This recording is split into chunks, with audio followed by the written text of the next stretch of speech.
Bueno, mi nombre es Alan Muñoz, pertenezco a la Organización Nacional Peronismo Militante de Esteban Echeverría y este año vamos a trabajar en lo que es el proyecto Jóvenes y Memoria con una temática que tiene que ver con la identidad del distrito donde nosotros vivimos, una parte de la historia de nuestro distrito que también abarca una parte de la historia de nuestro país y lamentablemente aún no está reconocida y no se la conoce como tal.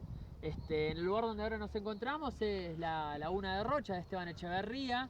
Esta laguna abarca lo que son las localidades de la localidad del Jahuel, Monte Grande y de 9 de Abril. En total tiene 1400 hectáreas entre lo que son lagunas concadenadas, lo que son bosques y también lo que es pastizales. Y parte de los predios de la laguna de Rocha, en la intersección de la Horqueta y el arroyo Ortega. Es acá donde se encuentra la espada de la batalla de Corpus Christi, la espada de Bartolomé de Bracamonte. La encuentra un peón, más o menos hace 200 años atrás. Y bueno, a continuación le mostramos la imagen de la espada.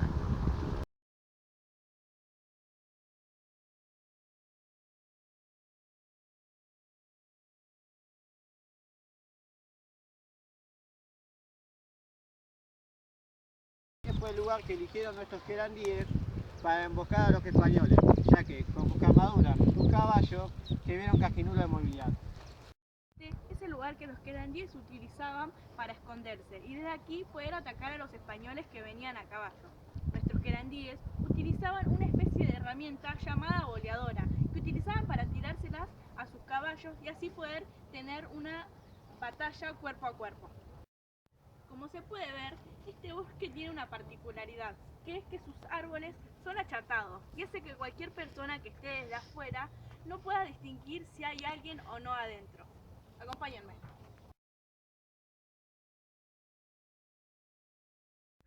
¿Cómo fue que la espada de Bartolomé de Bracamonte se encuentra en Santa Fe, siendo que se la halló en las inmediaciones del arroyo Ortega, del Jahuel y la laguna de Rocha? Ya te dije, el peón se la da al dueño de los remedios, el dueño de los remedios se lo da a la familia Escurra, la familia Escurra se la da al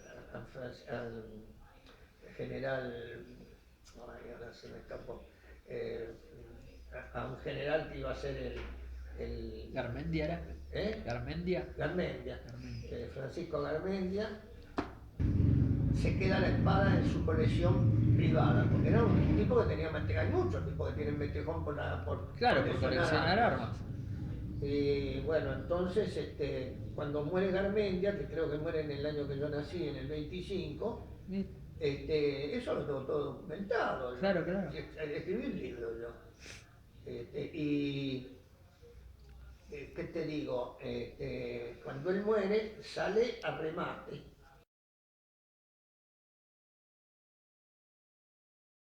Buenísimo, te agradecemos profundamente tenerte acá y te llamamos principalmente para hablar sobre una parte de la historia de nuestro país que a nosotros acá en el distrito que estamos, que es Esteban Echeverría y en el Jahuel, nos toca muy de cerca por ese hecho de que allá por el 1536 fue el combate de Corpus Christi entre los pueblos originarios y el conjunto español, que se desarrolló acá muy cerquita nuestro, de una laguna que tenemos. Así que bueno, queríamos preguntarte por esa historia y también todo lo que envuelve a lo que es la denominada primer fundación de la ciudad de Buenos Aires. Sí, bueno, se trata de un combate muy importante que tiene que ver con el hartazgo, ¿no?, de los pueblos originarios, concretamente los querandíes en aquel momento, que fueron muy hospitalarios con la gente de Pedro Mendoza, que eran más de 1000 personas, que durante 14 días fueron bien recibidos, atendidos y se les dio de comer.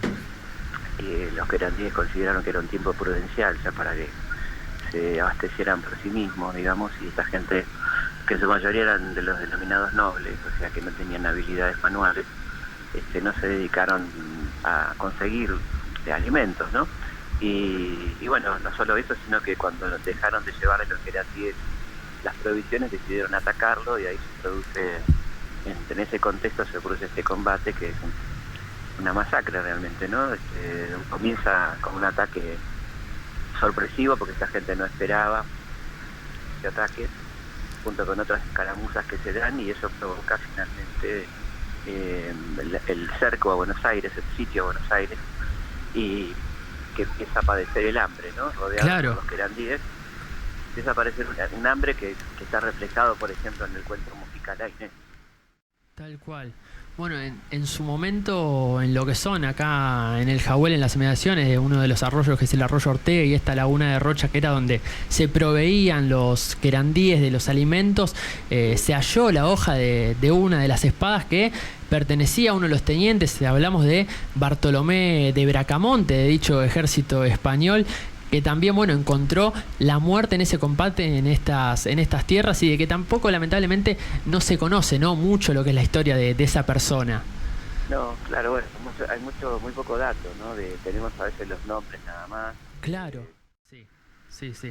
Otra parte que tampoco mucho se conoce de esa historia es lo que fue la muerte del hermano de Pedro de Mendoza, don Diego de Mendoza, en estas pampas donde nos ubicamos, en ese combate que tuvieron con los querandíes. Sí, es una de las víctimas importantes, ¿no? De las pérdidas que tienen los españoles. Está el primer muerto probablemente de importancia a manos de los originarios, que se estaban simplemente defendiendo en ese caso, no había una fe.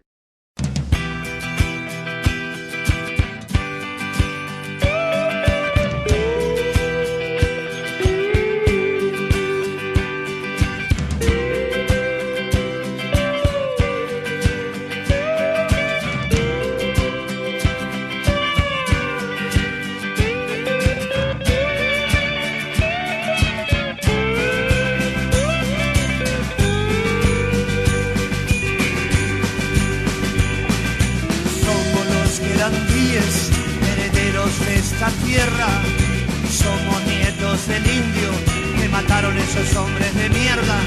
Se llevaron el oro, nos quitaron nuestras tierras, pero nunca pudieron con la naturaleza. El primer combate de la historia latinoamericana se llevó a cabo en la laguna de Rocha, ubicada en las localidades de El Jahuel, Monte Grande y 9 de Abril, donde nuestros querandíes derrotaron al ejército colono español de Pedro de Mendoza, que venía de saquear Roma y de apoderarse de casi toda Europa. Tengo un caballo loco que me lleva a cabalgar para calmar mis penas, dando vueltas sin parar. Los querandíes abastecieron de alimento a los españoles durante 14 días.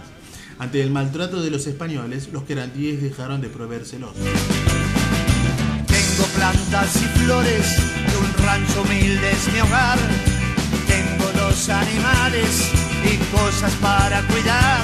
Pedro de Mendoza decide enviar a su hermano al estar enfermo, don Diego, junto con 300 soldados infantes y 12 a caballos, junto con los capitanes Perafán de Rivera, Francisco Ruiz Galán, Luján y Bartolomé de Bracamonte.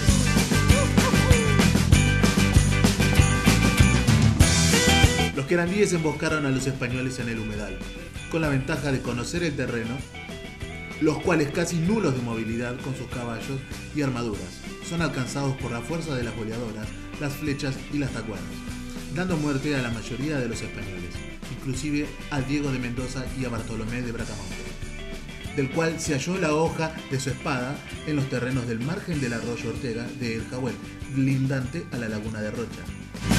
Siento pena del hombre que no puede descansar, de los que viven corriendo y no saben contemplar la inmensidad del cielo.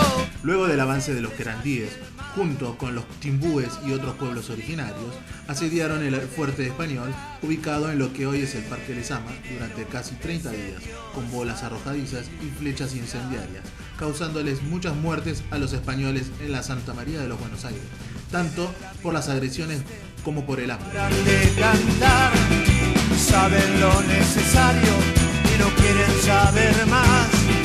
Viven agradeciendo a la tierra lo que les da. Como la tierra es buena, lo que le piden les da. En el año 1583, con la llegada de Juan de Garay, junto con Ruiz de Ocaña, hijo de quien viniese con Pedro de Mendoza y antecesor genealógico de Bartolomé Mitre, se produce el gran combate de la Matanza, que le dio el nombre a dicho río por la gran matanza de Querandíes que se realizó, en la cual combatió heroicamente el cacique Telomián Condie junto a su hijo. Y agradezco a la vida esta oportunidad de amar.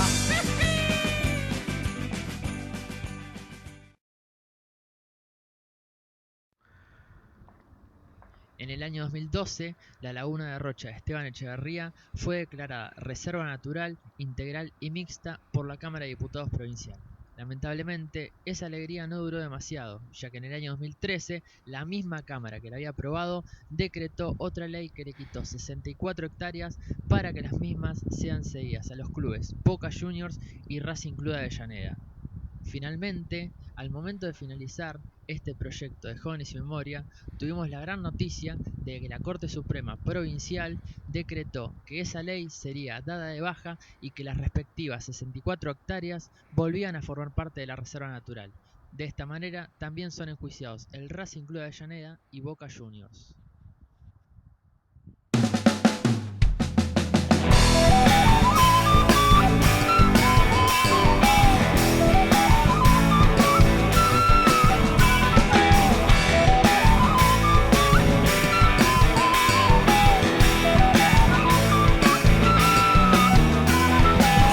Que la cultura no tiene olor.